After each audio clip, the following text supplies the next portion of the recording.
Alright. Hey, light beings. Welcome back to my spiritual healing journey. Lotus Evolutions 369. It's your girl Lotus, aka Cynthia, on the ones and twos, okay? Um, I have been cancel trying. I have been working to get to this table all day long. I have been wanting to record videos all day long. However, I have been in go mode in a way in which I have not been in a very long time, and it was needed, right? I needed to get up and move around. Like, I needed to get up and be active today. Like, I have not really been as active as I normally am. And so it's catching up to me, right? I'm feeling it in my body. And so I was like, okay, I have to get up. I have to move around. I have to get things done and give myself grace as I do them and not feel no kind of way, right? About doing it. Just do it, right? A lot of times we stop ourselves from doing things because we think about the things we have to do instead of just doing them. And so I am guilty as charged when it comes to doing things like that. Like, I think about all the things I have to do and I become so overwhelmed and stressed about all the things I have to do, and then it's just like I don't want to do it, and I'm just like, fuck it, right? And I'm learning that the more that you do the things that need to be done and get them over with, the better you feel, right? You're not anxious or nervous or stressed or feeling weighed down by your responsibilities or the things that you have to, your obligations or things of that nature.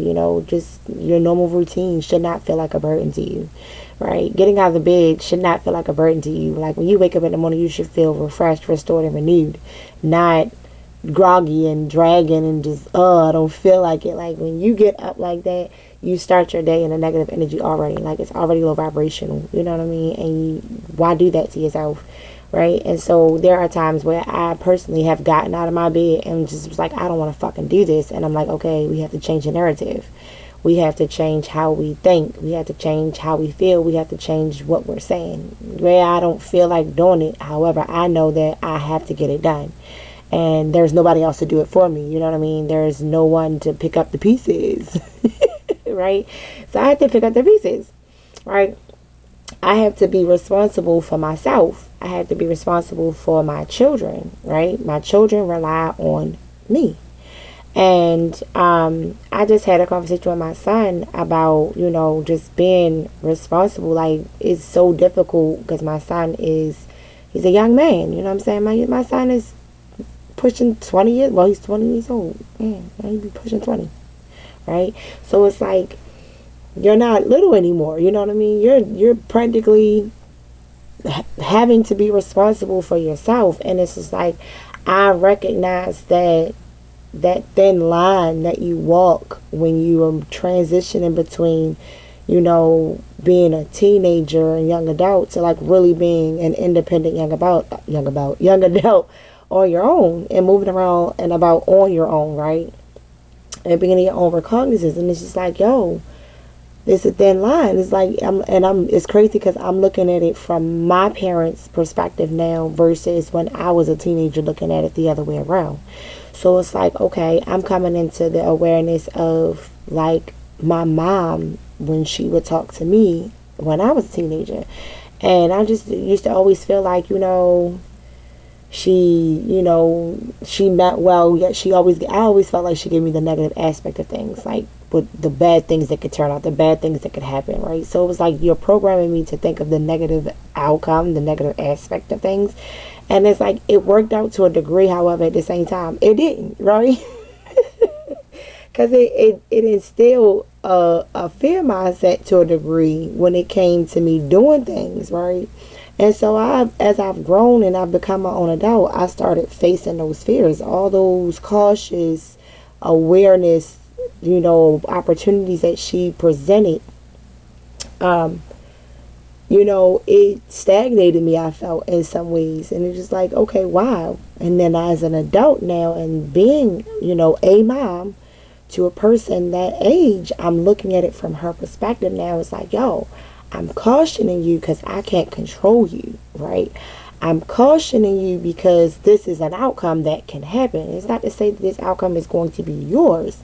This is an outcome that can happen. This is something that I may perceive. This is something that I may have witnessed or I may have experienced that I personally don't want you to ever have to go through an experience. However, if that is your journey and that is what you're supposed to do, I have to learn how to fall back and let you be your own person, right? At some point in time, you have to cut the apron strings as a parent to a degree, because it's just like, yo, I need you to understand that you're your own person, right? That you are your own individual. And it's crazy because it's like growing up, you don't look at it like that. It's just like, yo, I just want to be my own person, want to do my own thing, and you blocking me, you stopping me, you standing in the way of me, making my own decisions, or being confident in myself. You're building helplessness within myself or within me without intending to, right? It's like wanting to protect someone so much that you try to control them. You can't control somebody. You got to let them do what it is they need to do in their journey, or else you will become an enabler or a disabler, right? Like, you'll stop them from doing what they need. You become like a detriment and a curse more so than healing, right? And so it's like, it's hard to see things and know things as a parent because of what you've experienced, and then you want to prevent and protect your own children from going through those things. And it's difficult because at some point in time, you project your youth and childhood onto them, and now you have to heal whatever it is you projected out to them, right? You have to correct it. You have to find or figure out how to maneuver. And I told my daughter, because my daughter was there when we was having a conversation, I was like, yo, being a parent is so hard. Like, I did not understand the weight of being a parent. And it's like, yo, it's like it hits me in waves. It hits me in epiphanies rather. Like, how can you parent, or how do you parent multiple children of different ages, different stages, different genres, different eras, different personalities, different just behaviors and mannerisms and character traits? It's like, yo, they have similarities but they overlap, but all of them niggas different. All of them are different. Like, all my children are different, yet they have their overlapping of their similarities and things of that nature. However, all of them are different, right? And all of them react and respond differently. So it's just like, yo, you have to split yourself to be able to accommodate all of these different beings, right? And I told my daughter too, I'm like, when you're doing this, you also have to, be adaptable and still be genuine to yourself and make time for you, right? And like I told her, I was like, yo, I give y'all all my time, effort, and energy. Like, I barely give anything to myself. In the little corner that I'm carving out for myself, you guys aren't even happy about it. Like, my kids fight over me. They fight over my attention and spending time with me. Like, it's just like, bro, like, we're all right here. We're all spending time together. We don't have to fight over me being right here. Like, chill. Like, I'm right here. And it's just like, yo, I work all day and I'm working with more children and having to adapt to all these different beings and energies around me. The same as like with my channel, the people that watch, I pick up on certain subtle energy, right? Not all the time. Most of the time I attempt to read in general reading because I really don't want to dig too deep into whose situation is what, right? So I always attempt to stay general and in a neutral because I don't need to know the specifics sometimes. Like, that's why I always ask God, tell me or show me what you need me to know. What you need me to know. If you don't need me to know it, don't reveal it to me. Now, there are times where I want to alter saying those things. However, at the same time, it's just like sometimes when you know something, it changes how you look at a situation and how you perceive it. And sometimes you don't need to know. Some situations you don't need to know everything about. And some situations you need to know all. You know what I mean? So it's like you have to have a boundary. And I'm getting that movie Because I was watching the girl and she was talking about it, and it's so prevalent now. A thin line between love and hate. Like, it's a thin line between all emotions, really. And I was having a conversation before where I was saying, like, every emotion that you experience it through love. Or rather, you should, if you really understand your emotions. You can be angry and still be in love. You can be sad and still have love. You can feel love simultaneously when you feel any of the other emotions or energies or feelings at the same time. Love is the strongest. Love and authenticity are the strongest emotions that there are to feel, right? And so when you love someone, you automatically have opened the door to your heart to that person for them to come in. Now, should they choose to come in, wonderful. If they don't, the door is up to you to decide whether or not you want to leave the door open or close it. And like, closing that door is not easy, right? My nose. Closing the door is not easy, right? It feels like something's tickling my nose. Like, it is. It feels like a feather or something is tickling like the tip of my fucking nose. That is hilarious. Oh, Eskimo kiss. Okay. Eskimo kiss. Okay. Spiritual Eskimo kiss. That's cool. That is so sweet. Oh, so something is, yo. I don't know why I'm just thinking of my mom just now. That just came to me, Eskimo kiss. I'm sorry. I kind of digress. However, back to what I was saying, right? It's like you have to learn how to navigate life without having any real guidelines. The guidelines come from your experience and the things that you learned, right? And I read this book once called The Four Agreements by Don Miguel Ruiz, right? And he was talking about the different agreements that we make with ourselves. And he was talking about how we are programmed. I don't know if it was that one or was it the fifth agreement. One of the two. I was reading one of the two books. However, I know the author is Don Miguel Ruiz, right? I know what he was talking about because it made perfect sense. He talked about when we were born, or when we're born, we're given this soundtrack or scenario or like this, I guess you say, storyline of a life, right? And this storyline of a life, or this cloud of a life, or this bubble of a life, you know, has all of the narratives of things of all your ancestors and family members and spirit guides and cousins and friends and whoever, right? Basically, what he was saying was understanding and knowing how to differentiate. How do you hear yourself and make a decision just for you based off of just you and not with any outside influence, right? To interfere with it. When or where do you, or how do you start to find your own voice to speak for you, right?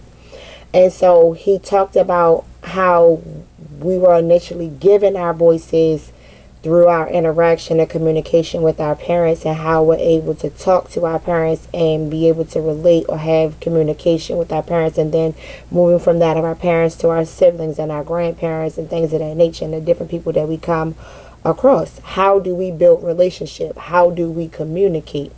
What do we perceive? What do we understand? What do we comprehend, right? And as we go through life, we begin to gain experience and knowledge firsthand for ourselves, what works for us and what doesn't work, what feels good and what doesn't feel good, right?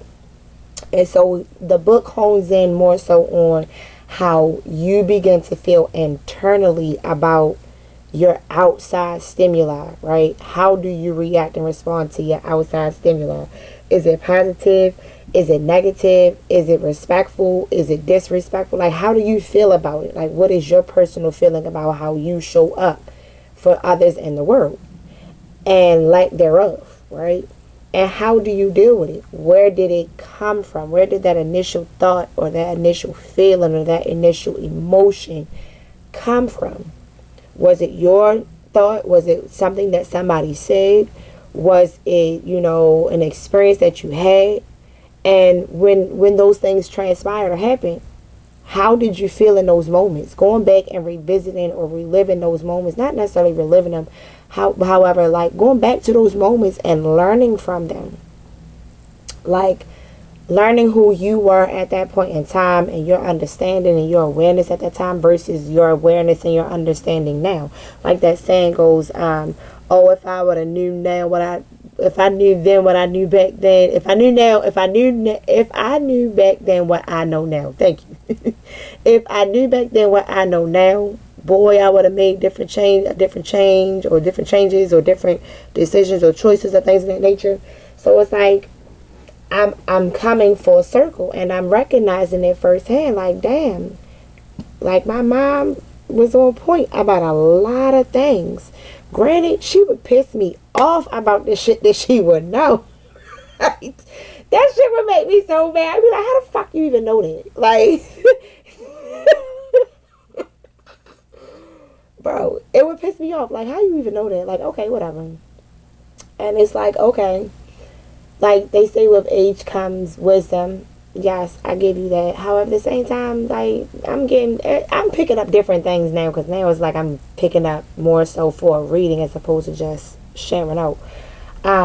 However, like, your parents I'm getting your parents envy you? What the fuck? Yo, I'm feeling like I gotta do a reading. I don't want to pull out no cards right now. I might pull out cards after this. But, yeah, that just came up the way.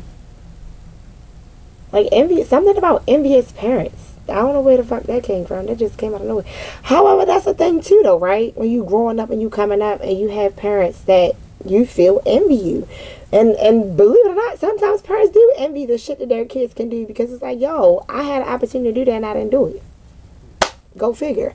I had a chance to be this particular thing and I didn't get to experience that, right?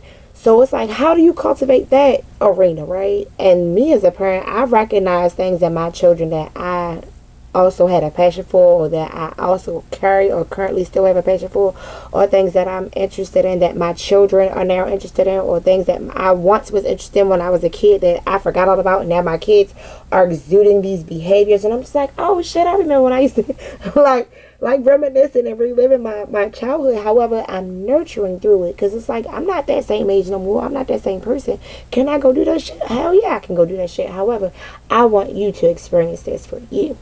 How can I make this the best opportunity or experience for you as my child versus me living vicariously through you? I don't want to live through you. I want you to have your own experience, right?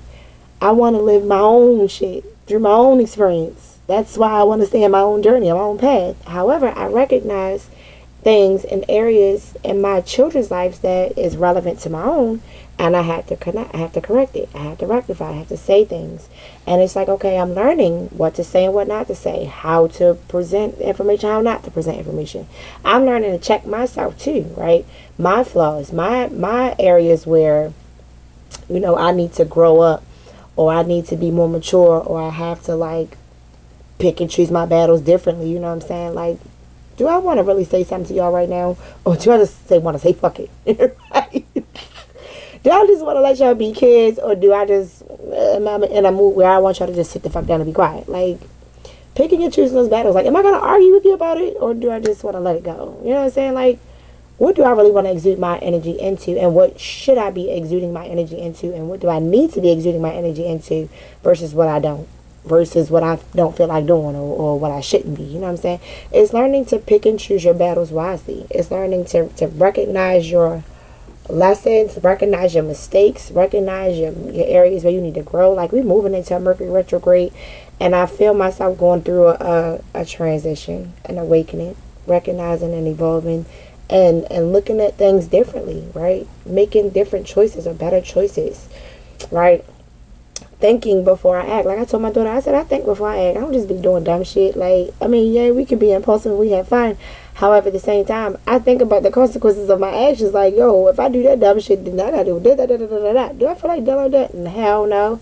And it's like, the older you get, the quicker you become at doing it, especially when you do it multiple times for multiple people, if you've done something multiple times over and over again, you pretty much know what the situation is. You know, you can call it.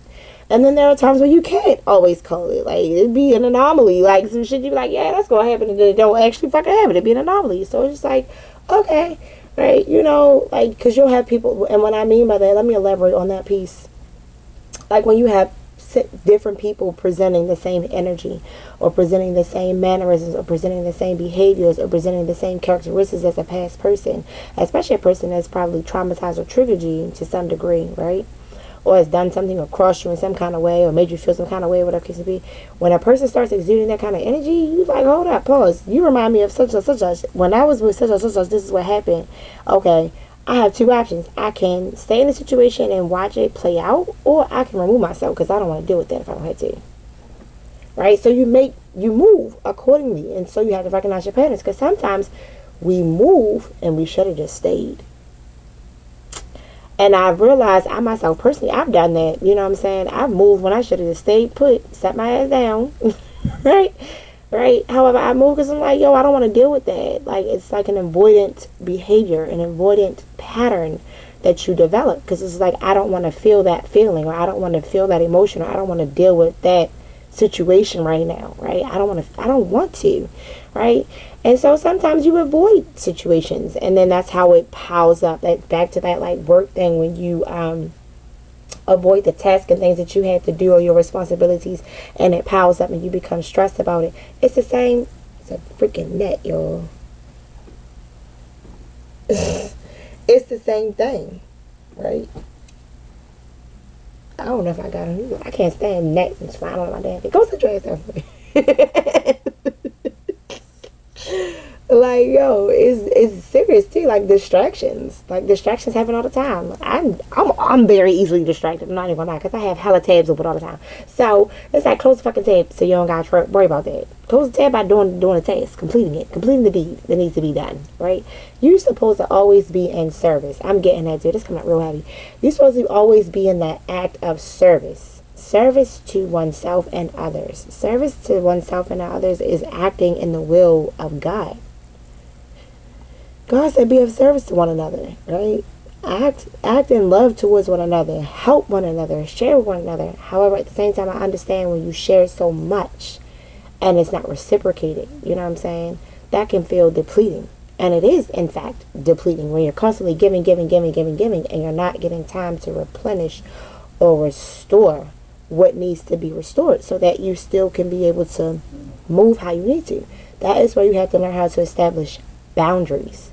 You need boundaries to help you to be able to perform, to be the person that you always desired or wanted to be, right? You can't be that person if you're not making time for that person, or nurturing that person, or loving on that person, or encouraging that person. That person is the you and you. My mother used to always say to me, you got to be your own best friend first, right? And I was like, Mom, what the fuck are you talking about? How the fuck am I my own best friend? You have a conscience. You have a psyche. That's your friend. Your imaginary friends is you. Real shit. The different parts of you. You give it different names. Like, when I was growing up, oh my goodness. Because I used to play by myself a lot. And when I did play, I had dolls, right? I didn't have Barbie, but I had some dolls. And I would give my dolls on names, or my mom used to buy me paper dolls, bro. Like, paper dolls. Bro, don't. Okay. Anyway, she would buy me paper dolls and buy me little stuff, like little doll baby things or whatever to play with, whatever. And I would give them names. And eventually I got into like stuffed animals, and that was my shit for a minute, you know what I'm saying? I still have my own little collection. It's not as large as it used to be. I used to have over 150 fucking stuffed animals. My daughter is like, she's up there. However, I used to actually have over 150 stuffed animals, and I would actually just take care of them. I would dust them. I would talk to them. Like, I hugged them. I cuddled them. They were like my little squad. And then eventually I started growing. And it was like, I don't need these anymore. Like, it was like one, maybe a few that I definitely just, they gotta be right here. They gotta stay. Like, it was core ones. Like, because I got them at core moments in my life. So it was like I had attachment to items, to things, to objects. And I was like, okay, I gotta let that shit go. I let it go. There's certain things, yes, I still have attachments to, because I have a pillow with my mother's picture on it from her funeral, and then inside is her house coat that she's always wear. It's in the bag with her pillow. It has her scent on it. You know what I'm saying? So it's certain things that are, it's understandable that you want to keep hold of, right? And then there are things where you have to learn to let it go. And I'm learning too, like, letting things go doesn't mean that you're letting it, like, go forever. It's like you're releasing, right? You're surrendering to it to allow it to just flow. And I'm getting that song, Tony Braxton, let it flow, let it flow, let it flow, let it flow. Right now, I don't know what she was talking about in the song, because I haven't listened to that song in so long. However, that part of the song makes perfect sense. You have to learn how to go with the flow of life, the ebb and flow of life and the universe. Shit is always going to be happening. There is never a dull moment in my life. I have accepted that. I have 4 kids. There's never a dull moment in this bitch, like, ever. Right? It's never a dull moment. And then, like, I work with children. It's never a dull moment. I work with adult children. It's never a dull moment. It's okay. So what are you paying attention to? Do you want to be distracted by the crazy shit that's going on? Or do you want to focus and hone in on you? What builds you? What restores you? What makes you feel good about you? Right? You have to learn how to navigate your journey. Navigate your life, right? How to recapitulate things if you have to recapitulate. Right? How to reciprocate if you have to reciprocate. How to receive if you have to receive. And I have to look up for that one, because I struggle with receiving. I'm not even gonna lie. I'm learning to receive things because I'm used to being the giver. I'm always giving. Now I'm learning to receive. That shit do not feel right. It feels weird. It feels weird to be replenished or be restored or be poured into when you're not used to it. It feels weird to be acknowledged when you're used to being ignored. Like, that is like an oxymoron. It's like, what? You're paying attention to me? What? You heard me? What? You're looking at me? Pause. Who the fuck is you? What you looking at? Like, okay. And then it's like you're second guessing or doubting the compliment. Like, are they really giving me a compliment, or are they, just pulling my leg? Nah. When you start stepping out and you really start embracing yourself, and you start giving yourself the energy that you want other people to give you, different ball game, bro. Different story. So I'm going to end this message here because I gotta go to the bathroom, and I don't want to make super long videos tonight. Like, I just kind of want to make them short and quick and sweet and to the point. Okay, so this message is learning how to navigate you. Right? Learn how to navigate yourself. Right? Take that leaps and bounds. Okay? With peace, love, and light. Peace and share. I'm going to say, always remember to not know self be true. Peace.